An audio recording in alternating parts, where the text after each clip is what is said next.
Hey yo, what the fuck is up, gamers? We're here for episode number 45 of The Great Ace Attorney. Holy fuck. Fuck if I remember where we left off. I got the walkthrough open so I can keep this shit moving. The jurors' contentions. Oh, we got the second summation examination. What's a rear go, as a rear guy say? Different breeds to us law-abiding citizens. As only 2 bullets were found at the scene, I would say the whole case is done and dusted. We don't need a stethoscope to see the truth here. Every which way you look at it, it was that pickpocket. I never imagined that simple operation would cause me such grief. The accused attempted a theft on the previous day. I can say I'm in for a busy day ahead. I am ballistics expert. I've seen many shootings. There is nothing I do not know about guns. Alright, big man. Yeah, I forgot about him. It would seem there's little remaining room for doubt. After admit, I was rather proud of everybody argument put forward by the chap in black. But when that fell apart like a house of cards, I saw that I'd jolly well been hoodwinked. Jesus Christ. Remember! The whole courtroom's turning against me. It's not fair Iris? that prosecutors being mean. Just because Ginny's done some things she shouldn't have done in the past, that doesn't make her a murderer. I can't wait to finish this shit. Allow me to savor this fruity vintage while I savor the spectacle of your fruitless debate on the matter. Here's to the truth coming out, eventually. Okay, actually though, how did she not do it? Because I haven't been reading ahead in the fucking thing, so I have no idea though. Like, I'm being dead ass. I have no idea how it was not her. They kind of make it seem like it was her. That's enough preamble. Counsel, proceed with the summation examination. Sorry, squeeze it out of me. Yes, my lord. Like, I don't know what the fuck I'm doing. Look at his goofy ass in the back. Look at him. The defense's rebuttal. Alright, what the fuck do I do? Press juror number 4. Dead. Yeah, what the fuck is he talking about? Hold it! I say, bro, what are you talking about? Would you please stop muttering about things that have nothing to do with this trial, sir? The defendant's life is on the line here. And the thing is, I couldn't really say that it has nothing to do with the trial, to be honest. Huh? I mean, there's no question that the man was shot, but the bullet had simply vanished from his stomach. It's quite inexplicable, don't you think? Oh. I think I'm starting to figure out what happened. I almost don't want to ask, but this surgery you've been muttering about all this time, you were operating on... What was the fellow's name now? Hairlock. Herlock Sholmes by any chance? Yes, good God. It was that Hairlock fellow. What? You're the surgeon that operated on Mr. Sholmes? That's right, using the very latest anesthesia techniques, I might add. It was a fairly major op, I can tell you. This is crazy. Let me see, the fellow was brought in not long after midnight, if I remember correctly. They said he'd been shot by some criminal or other, so I opened him up like a shot. But the funny thing is, I went over his insides with a fine-tooth comb and couldn't find the bullet anywhere. So I'm afraid I had to throw up my hands and stitch the fellow back up. I hate to state the obvious, but... Yes? Surely that's because the bullet's still at the scene of the shooting. Oh, didn't it like... Oh. The counsel for the defense is correct, as is clearly shown in this photographic print. Yeah. The bullet the Skulkin brothers fired at Mr. Sholmes hit him in the stomach region, then exited his body and lodged into the shop wall where the calendar was hanging by the door. I think you'll find it really quite simple if you just consider the problem three-dimensionally. What do you think I am, son? Someone with brains? Well, juror number 4 is about the best I can do. As soon as I saw the wound to the man's stomach, I flipped him over. Like a pancake? Are you saying you checked his back? Of course I did, and there wasn't a trace of injury. No sign that the bullet had left the body at all. What? That's the point! All logic of conclusion that the bullet was still somewhere in the man's innards, which is exactly why I was set about slicing him up. And I'm still none the wiser even now. How many times do I have to say it? Can somebody please explain how it happened? Can somebody please solve this mystery? It's almost much of a mystery how this jury was put together. Yeah, what the fuck? Where's the expert when I need one? Where's the expert when I need one? Objection. Objection. I got your guy right there. Those two statements clearly contradict the idea that all I do is pit jurors against each other. Hey, a ballistics expert. Beating B-A-T-T. On the night in question, Mr. Sholmes was shot by one of the Skulkin brothers, but since there was no sign of an exit wound on his back, we must assume the bullet didn't pass through him. However, no bullet was found lodged in Mr. Sholmes' body either. Furthermore, a bullet was found lodged in the wall of the shop where Mr. Sholmes was shot. Juror number 6. Hello, my name is Villain. Pleased to meet you. This apparent contradiction in the facts that is so clearly troubling juror number 4. Are you able to explain the mystery? I have seen very similar situation in Motherland. It was night. There was blizzard. I was running away along mountain road and freezing cold. Golly! The snow was piling high on both sides of the road. It was very narrow and dangerous. My pursuers had hunting rifles and they were on dog sleds. Mental note, don't ask too many questions. I was shot from behind and fell down in snow. Then the situation was very similar to what I hear today from doctor. They could not find bullet in my body, and no sign of, how you say, exit wound.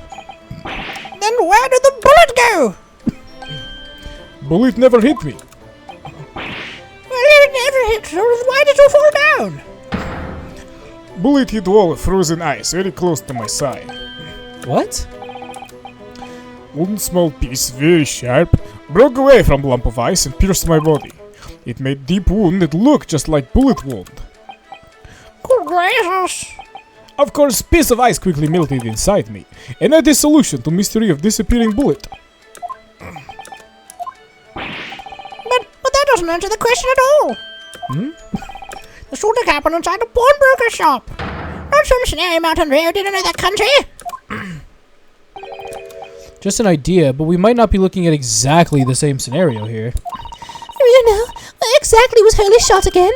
Well, according to the report in his stomach, sort of around this area. Here. Well, that's precisely where he always wears a little pouch on his belt. A pouch? Actually, I might have noticed something like that.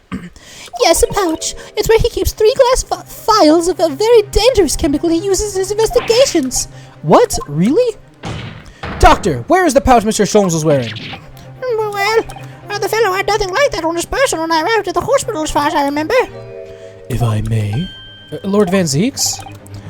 Well, I realize it's forbidden for the prosecution to interject during a summation examination. I should inform the defense that I have the pouch in question in the antechamber outside the courtroom. Sorry? As I understand it, when the police arrived on the scene and found Mr. Sholmes injured, they removed the pouch in order to assess the wound. Thank goodness! I thought I was getting forgetful for a moment. Since then, it has been in my safekeeping along with all other evidence relating to the case. I can personally vouch for the fact it has not been touched since the incident occurred. Well, and extremely unconventional during a summation examination, I must demand the prosecution present the item in question with all speed. Bring forth Mr. Herlock Sholmes' pouch. I see. So this is the pouch worn by Mr. Sholmes on the night in question, is it? Oh, look at that! One of the vials is broken, and the leather around is scorched black. It's almost as if the vial exploded. Exploded? So that night, the bullet from the Skulkin brothers' gun struck Mr. Sholmes' pouch. And it was the glass vial exploding that caused the fellow's injury. This bullet did not penetrate victim, but was deflected into wall of shop. Okay, and? A delightfully complex aroma. Well, it would appear one mystery has been solved at least. Though it has no bearing on the truth of this case. The bungling and burgling brothers shot the detective, and the accused shot the pawnbroker. The pertinent facts of the case remain unaltered. Ugh. But at least the mystery is solved. I can sleep easy tonight. Thank you, young man. Thank you very much. Glad I could help.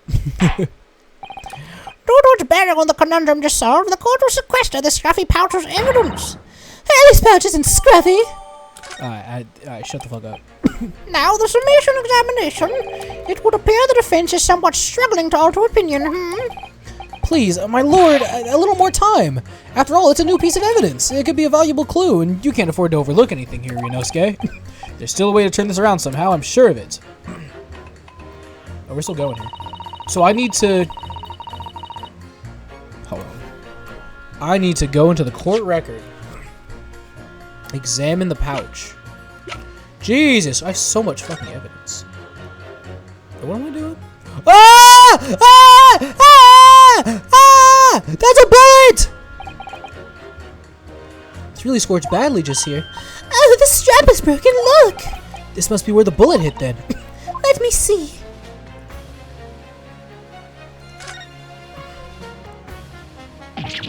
What the? Iris, look! Behind where the broken vial was. Do you see it? Oh, that's the Skulkin Brothers bullet! What a stroke of luck that it hit his pouch. This is an amazing discovery. What this means is, there were 3 bullets fired at Windibanks that night. We found exactly what that juror was talking about. The 3rd bullet! It's time to press that juror again, I think. Oh shit. Oh shit. Who am I pressing? Who am I pressing?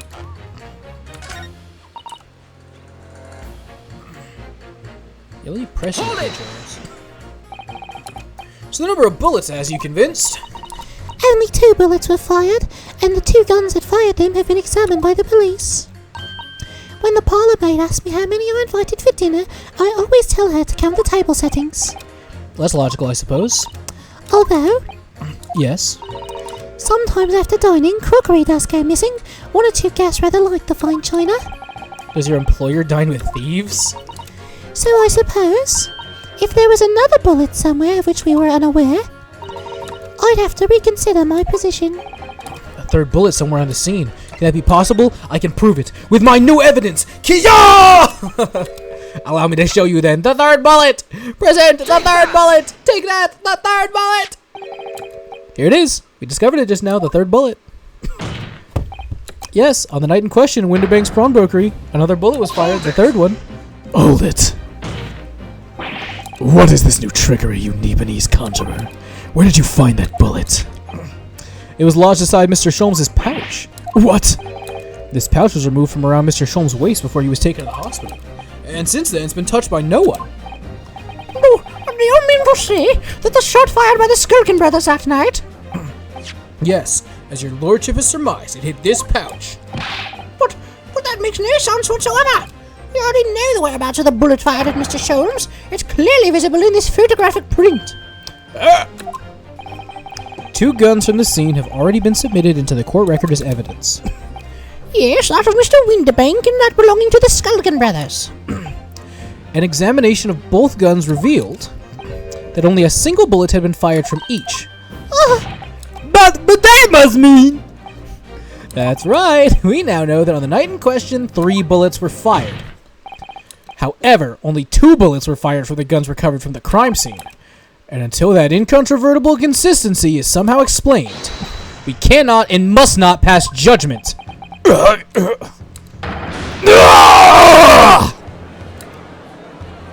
the fuck down.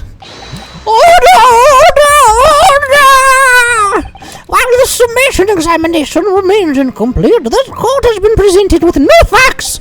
Facts that would appear to shake the very foundations upon which the case against the defendant has been built. As is my prerogative in this situation, I hereby temporarily suspend the summation examination. Boy, Jebediah! What? Bailiff, bring the witnesses back to the stand at once! Yo, bro's going crazy. Yo, bro said, fuck the bullshit! I wanna know now! Yo, they are red as beets. They are red as tomatoes. Witnesses! Governor! Were you listening to the proceedings while the defense carried out the summation examination? We was, Governor, we was. Perhaps we can dispense with the tedious preamble. Simply answer this one question. A 3rd bullet has been identified at the scene of the crime. What do you make of that? Make of it, Gov. Oh, don't make of it. Is it one of yours. God blimey, Bluff, God blimey, not a chance! In that case, did you have an accomplice? What? What? I never! The Skulking Brothers work alone! It's just the two of us, that's our trademark. How soon we forget poor Sulky. Only 2 of the bullets from the crime scene originated from the firearms we have in evidence. The 3rd bullet was fired from another gun. Where is it? Lummy, that's an head scratcher. Counsel for the defense.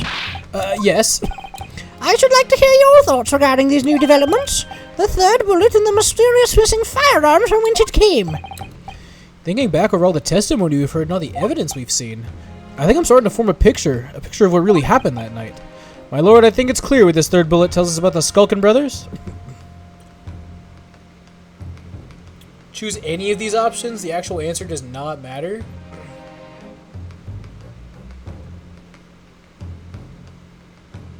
Ready to present answers? I'm gonna say they had a secret accomplice, because they were pretty adamant they had a 3rd brother, and I don't think it's fucking, Gregson. And that night in Windibank's pawnbrokery, the brothers must have been working with a 3rd man.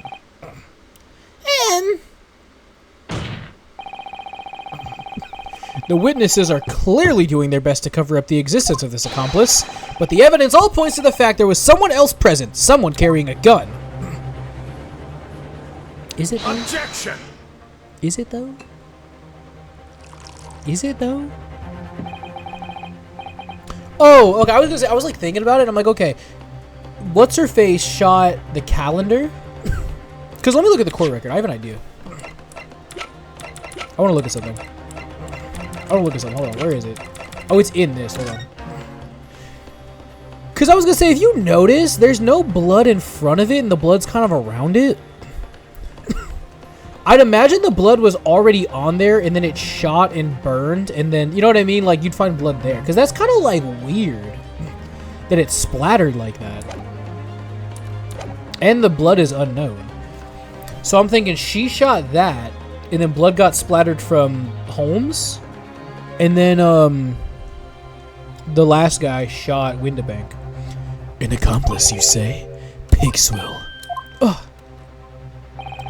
These protracted proceedings have already forced us to endure 2 summation examinations. Yet in all that time, there has been not a murmur of a 3rd man, if this apparently wraith-like being exists. The court must be shown hard evidence. Without it, this fantasy will be crushed. The prosecution demands answers on 2 counts. Firstly, proof, evidence that this accomplice was ever at the scene of the crime. And secondly, the identity of this spurious character. Okay, I just kind of like read ahead to see what the fuck the answer to those questions are, and holy shit, bro. But how can I ascertain the identity of the person they've been hiding? Well, counsel. I know what I need to do. I'm ready to present answers. This is about to finish part 2, and then it's just part 3 and 4. Which, albeit are long as fuck. This promises to be interesting. I have to push forward now. There's no other option. I need to use every single piece of evidence available to me if it will make a difference. In that case, counsel, I'd ask you to present the evidence without delay. On the night in question, in the moments leading up to the death of the victim, what proof do you have there was a 3rd intruder at the scene? Alright, bro. Let me, present the portfolio. Take that! I have proof, yeah? By Jove, that portfolio again, is it? Do you expect the court to rifle through your papers itself? Be more specific. You claim one of these blood samples proves the presence of this 3rd intruder? Well, which one is it? This one. Take that! What am I looking at here? There appears to be some sort of green paint or such like around the bullet in the hole in the middle of the calendar. That's a blood stain, my lord. A blood stain? Green blood? Curious, even for you. Is the court to understand the intruder was some inhuman creature? It was an alien. By Jove, you've got him. It's something developed by Mr. Herlock Sholmes. By the great detective! New invention, stop! Not yet a patent, sorry, stop! It's this, you see. It doesn't have a name yet, though. This fogger sprays a chemical that reacts with different elements in people's blood to change color. Different elements of people's blood? Yes, everyone's blood is slightly different, you see, because it's made up of different elements. So by seeing what color it changes to, you can tell in a flash whose blood it is. Oh, that brings the whole extra dimension of looking at blood. Talk about the Quadrine, stop. Very exciting, stop. As an example, this one shows the blood of the victim, Mr. Windibank. Ah, striking blue. Yes, so you see, this green color of the blood stain on the calendar shows that someone else was shot in the main part of the shop. Now hold fire there, young man. Could be from some unrelated incident, couldn't it? No, it's not unrelated. Oh. The date showing on the calendar is the date on which Mr. Windibank was killed. By golly! Therefore, we can assume that whoever was shot on the same day. And whose blood is it? Well, the Skulkin brothers in the stand don't appear to be suffering from any gunshot injuries. Which means it must be the blood of somebody else. The third intruder, in fact. Objection. Whose identity the court is still waiting to hear. You can't delay this any longer, my learned friend. Who is the alleged third intruder?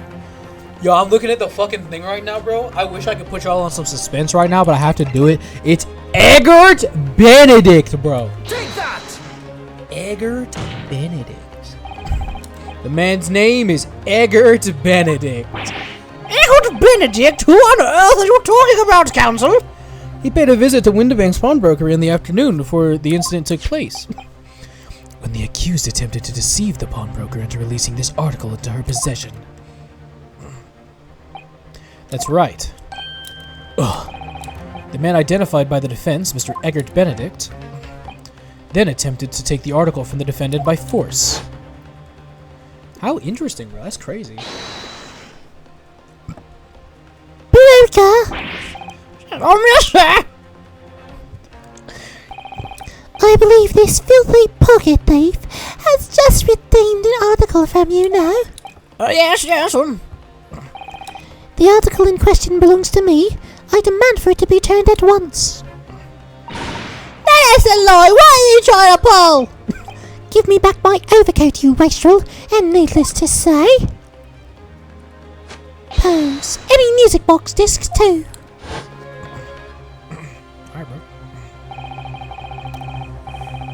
Alright, bro. Inspector Gregson was there at the time and can attest to what happened. In the end, it was the inspector himself who took the disc. Could you corroborate this account, Inspector? Yes, my lord, that's more or less what happened. In the interest of being thorough, I asked Windibank for a print showing the fella. There he is. Taking from his right-handed record of Gubbins's. Yeah, that's him talking to Mr. Windibank that morning. And you claim this man is the brother's accomplice? Well, Mr. Skulkin? Never seen engagement before me life! All me life, bro, all me life, never seen him! Well, somewhat unsurprisingly, it appears our witnesses disagree with the assertion. I'm sure your lordship recalls my learned Nipponese friend's actual assertion, which was that he could prove the identity of the alleged accomplice. Oh, we gotta put the blood on the fucking thing on the music disc. Yeah, I can. Let's show us the evidence. I agree. We must see proof that the clean-cut gentleman in the photograph is the filthy criminal you say he is. She's such a bad bitch. This is the last piece of evidence. I've had a feeling that something's been missing in this trial from the very start. But now I'm going to drag it kicking and screaming into the courtroom. Are you ready to present your answer to the court then, Counsel? Yes, my lord. The defense will present the evidence now. Proof that the man in the picture is the photographic print is the same guy that shot the bullet. Here it is. Here's the irrefutable evidence. I'm sorry, Counsel, but I fail to see the connection. What? It seems my learned friend is wide of the mark again. Wait, what? What? Present the blood set. What did I present? Wait, what the fuck did I present if not that? Wait, what the fuck did I do? Did I not present? Hold on. Did I not present that? I'm gonna have to go back. I might have like fucked that up. How did I do so bad? Take that!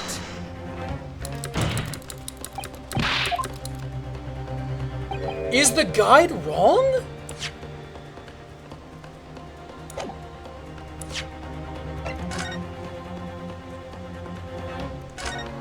Wait, did I even bother to, like... Hold on. I actually might be stupid. Hold on. I didn't do that. Oh.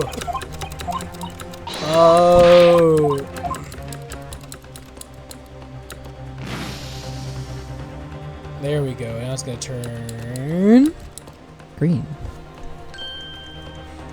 I was gonna say, I was like, what the fuck am I doing wrong? Alright, there we go. Now I can go back, and now I can present that. Take that! Take that! The proof is right here in this portfolio. Good gracious, Counsel! Does that portfolio contain the answers to every question posed? I see you share my interest in claret-colored liquids, my Nipponese friend. But... enough. The court demands to see further evidence. Which blood sample proves the man you identified was the one shot by the third bullet at the scene of the crime? It's this one. Take that! Take that! As I mentioned before, in the afternoon of the day in question, the defendant attempted, deceitfully admittedly, to reclaim this disc from Mr. Windibank. Which is when the aforementioned Egbert Benedict appeared on the scene, I believe. This man then attempted to purloin the article from the defendant's possession, no? That's correct, my lord. I myself was present at the time. It was following this that a minor incident occurred. But of course, sir. Here's the disc for you. Very well. Pose. Then I shall bid you farewell. Say goodbye to style. Wait a minute! That disc is mine! Give it over! What do you think you're doing, you little tramp? You've drawn blood, you filthy animal! Alright, bro. Being a music box disc, it has countless small but sharp metal protrusions over its surface. Those protrusions cause Mr. Benedict's finger to bleed. And the resulting smear of blood is visible on the disc now. Goodness, a blood stain, is it? My assistant and I just analyzed the blood stain here in this very courtroom. Using my trusty fogger gun. Yes, and we added the results to this portfolio. I see. It's green. It's exactly the same color as the blood around the calendar. The evidence is conclusive. The man calling himself Mr. Egbert Benedict, who was in Windibanks earlier that day, is the accomplice who was present at the scene of the crime that same night. There's no way he's a Skulkin Brothers. So there's someone else there. Look at those two brothers now. They're sweating buckets. Oh, who are you talking about? My lord, it's the opinion of the defense that Mr. Egbert Benedict should be summoned to the courtroom to testify. It would certainly seem that we can ill afford to ignore this gentleman's apparent presence. Objection. This has gone on long enough now. This flagrant ignorance of the mechanics of law. Herlock Sholmes, you say? Yes, I've heard the name. The protagonist in a series of short stories for the vulgar classes. A god of detection of some such. And now you employ chemical substances devised by this fantastical persona in the highest court of the land? Do you expect us to take you seriously? The samples made by this plaything are not fit to be called evidence. So the bloodstain turned a shade of green. What of it? Here see you successfully proving that no other blood in the world would turn the same color. Well... And pray, do not even think of suggesting we should take Mr. Sholmes' word for it. Is he right, Mr. Sholmes? I don't know, Mr. Great Detective. What are you talking about? We can't let him get away with that. I knew it would come to this. Of course, Mr. Sholmes' invention isn't going to be recognized by any official body. But what other choice did I have? I'm just remembering what Father Christmas over there said before. About how he was temporarily suspending the summation examination. In other words, the examination isn't over yet, is it? Good grief! What did you say, young girl? And in a summation examination, the decision as to whether or not the trial continues is in the hands of the 6 jurors, isn't it? So the way I see it, it doesn't matter what certain other people think of Hurley's invention. At least, not for now. Yeah, she's right. Young lady, you have quite a rebellious mind. It really just comes down to one thing. Whether these ladies and gentlemen of the jury are convinced by what you say, Bruno. Is that about right, what you say? Or did I misunderstand something? Unbelievable. Mr. Sholmes' partner is a force to be reckoned with. Iris Wilson, sharpshooter. Yo, she really said, oh yeah? Y'all don't believe in it? Fuck what you believe in. I don't give a damn. This ain't about you. It's about them. And you know what? After that shrewd preface of a situation from an entirely unexpected source, I'm into the episode. Thank you for watching. I'll see you next time. Bye-bye.